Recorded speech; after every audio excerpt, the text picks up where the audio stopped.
Bismillahirrahmanirrahim. Assalamualaikum warahmatullahi wabarakatuh.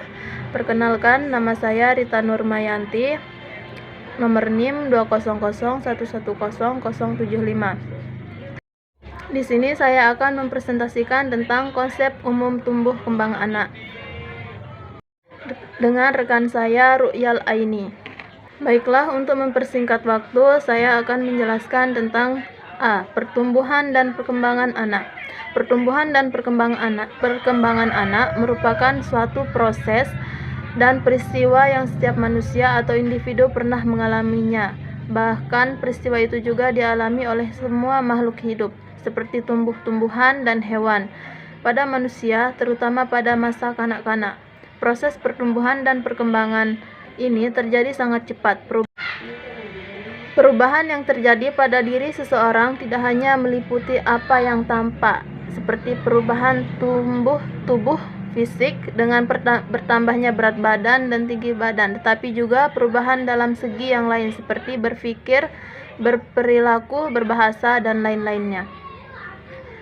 Pertumbuhan adalah perubahan fisik dan peningkatan ukuran. Pertumbuhan dapat diukur secara kuantitatif. Perkembangan adalah meningkatkan kompleksitas fungsi dan kemajuan keterampilan yang dimiliki individu untuk beradaptasi dengan lingkungannya. B. Tahap tumbuh kembang anak. Pertumbuhan anak dari bayi hingga anak-anak tanpa disadari orang tua, mereka tumbuh dengan sangat cepat. Sebagai orang tua, tentu mengetahui pertumbuhan dan perkembangan anak merupakan hal yang penting yang harus diperhatikan.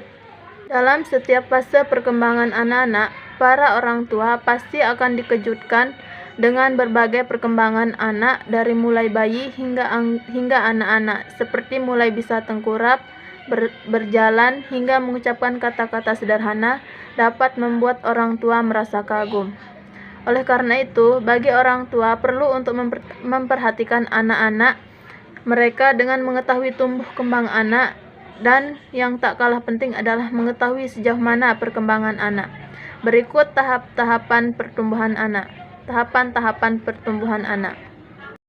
1. Usia 0 sampai 1 tahun. Pertumbuhan bayi dari umur 0 sampai 1 tahun dapat berlangsung dengan cepat, dan bayi akan cepat untuk bertambah besar. 2. Anak usia 1 sampai 2 tahun. Pada usia ini, anak sudah lancar dalam berjalan dan mulai dapat mengucapkan kata dengan mengenai banyak kosakata. Ketiga, usia anak 2 sampai 3 tahun. Usia ini bisa disebut dengan usia emas atau golden age. Disebut dengan golden age karena pada saat anak berumur sebelum 5 tahun, otak anak akan berkembang dengan pesat, sehingga peran orang tua sangat penting untuk dapat memberikan stimulasi tumbuh kembang anak yang bagus.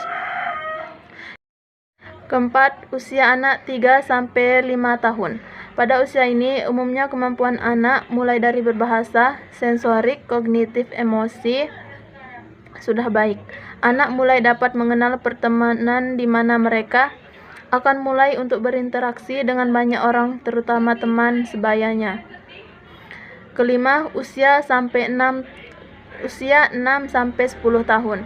Pertumbuhan anak mulai dari 6 sampai 10 sudah sangat baik. Pada usia ini, tahap tumbuh kembang anak sudah bagus, bahkan muncul gigi permanen. Sekian dari saya. Materi selanjutnya akan dilanjutkan oleh rekan saya Ru'yal Aini. Assalamualaikum warahmatullahi wabarakatuh. Nama saya Ru'yal Aini, NIM 200111079. Baiklah, saya akan melanjutkan materi yang telah disampaikan dari teman kelompok saya tadi. C. Ciri-ciri tumbuh kembang anak.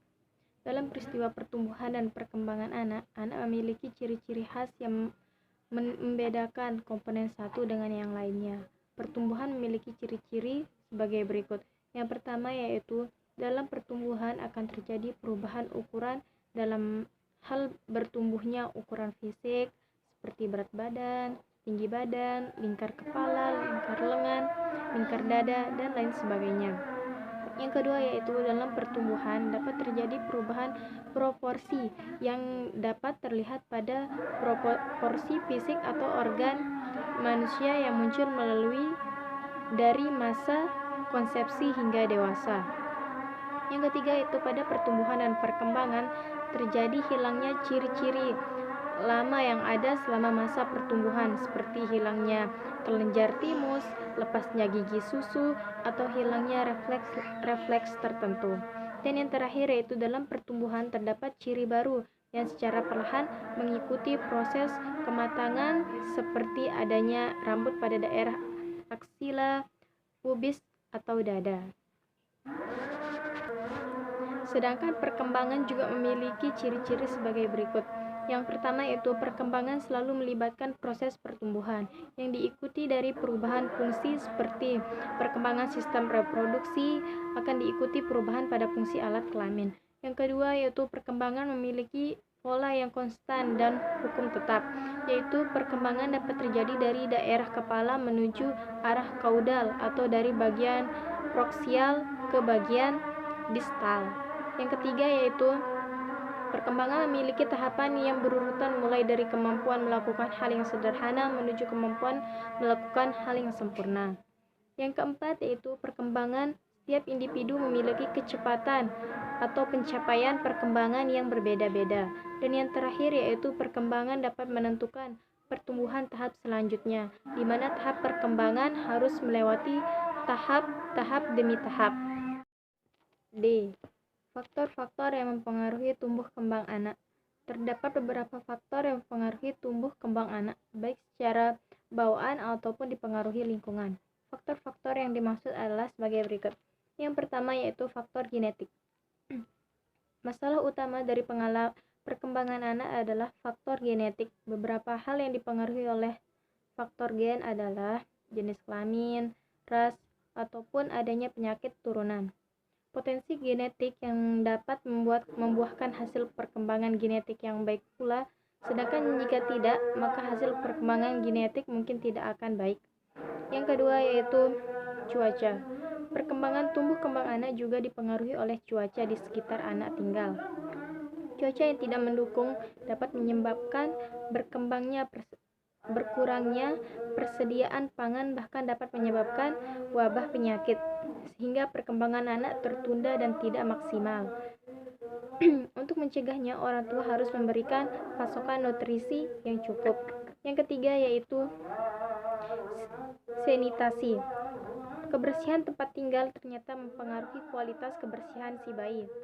Bila tinggal di lingkungan yang kurang bersih, maka bibit penyakit akan cepat berkembang.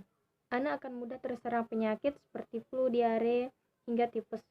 Penyakit-penyakit ini tentu akan menjadi hambatan bagi tumbuh kembang anak. Yang keempat yaitu rumah tinggal. Untuk memiliki anak dan menjaga tumbuh kembangnya disarankan untuk memiliki rumah yang layak. Bangunan diharapkan memiliki konstruksi yang baik dan tidak membahayakan penghuninya. Yang kelima yaitu nutrisi atau makanan. Anak yang sehat merupakan anak yang sehat secara jasmani dan rohani. Untuk menjaga kesehatan jasmani anak, Anda harus memenuhi kebutuhan nutrisinya, lengkapi dengan makanan-makanan yang sehat sehingga proses pembentukan sel saraf dan otak dapat terjadi dengan sempurna. Makanan yang dibutuhkan anak biasanya seperti susu, buah, sayuran, ikan, dan daging. Selanjutnya yaitu pola asuh anak. Bagian ini merupakan bagian yang tersulit dilakukan oleh anak, karena pola asuh harus dilakukan oleh orang tua dengan cara yang benar. Sedikit kesalahan dapat memberikan dampak untuk anak itu hingga dewasa. Oleh karena itu, anak harus memperhatikannya dengan benar, sehingga anak dapat tumbuh dengan maksimal dan sempurna. Selanjutnya yaitu kondisi pralahir anak. Kondisi saat anak berada dalam perut ibu dapat mempengaruhi tumbuh kembang anak. Salah satu cara untuk mencegah terjadinya kecacatan pada anak adalah mencukupi semua nutrisi yang dibutuhkan oleh anak. Selain itu, perhatian setiap kondisi kehamilan dengan baik. Jika keduanya sudah dijalankan, tumbuh kembang anak akan terjadi dengan lebih baik. Selanjutnya yaitu pendapatan keluarga. Tidak banyak yang menyangka bahwa pendapatan keluarga dapat menyebabkan masalah dalam tumbuh kembang anak. Keluarga yang memiliki pendapatan rendah tidak dapat menyediakan semua kebutuhan anak, sehingga pertumbuhan anak terkendala dan tidak terjalan maksimal. Tidak heran jika akhirnya orang tua selalu berusaha memenuhi kebutuhan-kebutuhan anaknya. Selanjutnya yaitu pendidikan orang tua. Faktor lain yang mempengaruhi tumbuh kembang anak adalah pendidikan orang tuanya. Adanya pendidikan orang tua yang baik dapat menerima informasi tentang pengasuhan bayi yang benar. Anak akan terjaga kesehatan dan pola asuhnya sehingga anak dapat berkembang maksimal. Jika pendidikan orang tua minim, akan sangat sedikit informasi yang ia dapatkan. Yang selanjutnya yaitu faktor bersama keluarga atau waktu bersama keluarga. Kebanyakan orang menyangka bahwa liburan sebaiknya dilakukan saat anak sudah besar. Keadaan ini merupakan upaya yang salah diartikan, karena anak-anak pun membutuhkan waktu liburan bersama keluarga. Dengan berlibur, anak lebih mengenal lingkungan luar dan siap mengenal dunia baru. Biasanya akan timbul pertanyaan-pertanyaan menarik saat mereka berada di luar rumah. Selanjutnya yaitu kesehatan anak. Poin penting lainnya dalam tumbuh kembang anak adalah kesehatan anak. Jika sejak awal anak sudah divonis memiliki penyakit bawaan, biasanya tumbuh kembangnya akan lebih lamban. Namun tidak perlu khawatir, karena jika menjaganya dengan benar, mereka dapat berkembang seperti anak lainnya. Serta pastikan untuk melakukan pencegahan atau pengecekan kesehatan secara berkala. Selanjutnya yaitu ras. Perhatikanlah bahwa ras yang dimiliki dapat memenuhi tumbuh kembang anak. Terlihat dari anak-anak dengan ras Amerika memiliki pertumbuhan yang lebih cepat dibandingkan anak Indonesia. Hal ini karena ras Amerika tidak memiliki faktor herediter seperti di Indonesia, jadi tidak perlu khawatir dengan permasalahan ini. Selanjutnya yaitu gangguan hormon. Hormon yang bermasalah dapat menyebabkan masalah dalam tumbuh kembang anak. Masalah hormon yang dapat terjadi adalah hipotiroid, dan dampaknya untuk tumbuh kembang anak sangat besar. Karenanya jika anak mengalami masalah-masalah ini, tumbuh kembang anak dapat terganggu. Namun tidak perlu cemas karena tim medis akan membantu mengatasinya. Selanjutnya yaitu stimulasi dari keluarga. Seperti yang diketahui, perkembangan anak membutuhkan rangsangan atau stimulasi. Seperti rangsangan dari keluarga, sebut saja anak membutuhkan mainan, sosialisasi anak, hingga keterlibatan anak dalam berbagai kegiatan. Karenanya disarankan untuk membesarkan anak dengan kerjasama antar suami dan istri. Selanjutnya yaitu psikologis. Masalah yang sering terjadi dalam sebuah keluarga adalah perpecahan keluarga. Masalah ini dapat menyebabkan masalah pada tumbuh kembang anak, karena apa yang terjadi pada masa anak-anak akan terus diingat oleh anak hingga ia dewasa. Terakhir yaitu faktor persalinan.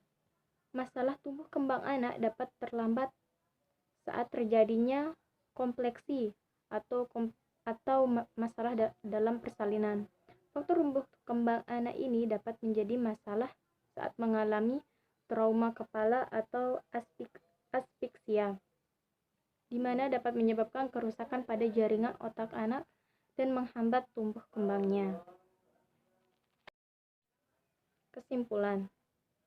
Dari materi di atas, kami dapat menyimpulkan konsep tumbuh kembang merupakan suatu hal yang mutlak pada anak-anak. Maksudnya, tumbuh adalah proses bertambah besarnya sel-sel serta bertambahnya jaringan inti seluler. Proses tumbuh kembang anak adalah masa balita, karena pada masa pertumbuhan dasar yang akan mempengaruhi dan menuntun perkembangan anak selanjutnya. Pertumbuhan dan perkembangan anak adalah hal yang paling penting. Mengetahui dan memahami tumbuh kembang anak tidak hanya melihat dari satu aspek saja, pemberian nutrisi atau gizi pada anak, tapi lebih dari itu, tumbuh kembang anak juga harus dilihat dari berbagai aspek, seperti faktor keturunan, kejiwaan, aturan dalam keluarga, proses pembelajaran, termasuk di dalamnya pendidikan keluarga dan agama. Oleh karena itu, peran dan dukungan dari orang tua sangatlah penting, di mana ini sebab pada masa inilah hal-hal harus ditanamkan dalam diri seorang anak, yang mana hal tersebut akan menjadi dasar dari jiwa anak itu sendiri. Didikan orang tua pada masa tumbuh kembang anak akan menuntun bagaimana anak pada tahap kedepannya. Baiklah, mungkin hanya itu yang dapat kelompok kami sampaikan. Kurang lebihnya kami mohon maaf. Wabillahi taufiq wal hidayah. Wassalamualaikum warahmatullahi wabarakatuh.